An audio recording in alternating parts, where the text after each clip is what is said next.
I'm Jonathan Eakle. I'm Associate Professor in the Department of Teacher Development and Leadership. I'm also the Reading Program Director. One stream of research is in-school education and literacies, and the other stream of my research is out-of-school literacies. I define literacy broadly to include not only printed text, but also visual text, gestures, other kinds of modes of communication. Recently, some of my research has focused on museums and literacy within museums, both in structured environments with docents as well as teachers and their students, and also with adolescents who see and move through the museums at their own pace. Now, reading a museum is a bit different from reading printed text, although museums are replete with printed text.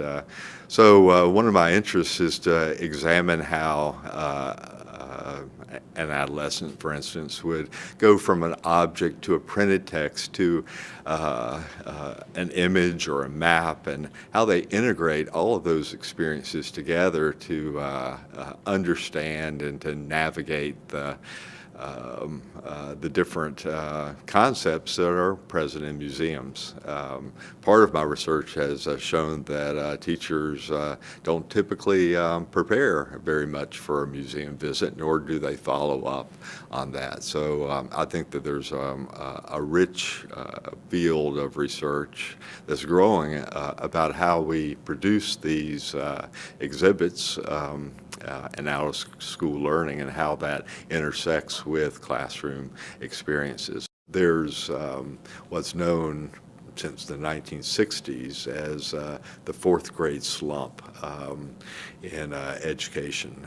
We do a reasonably good job teaching beginning reading processes, decoding, alphabetic knowledge. Most kids learn those things, sometimes not at the same rate, but eventually they do learn those things.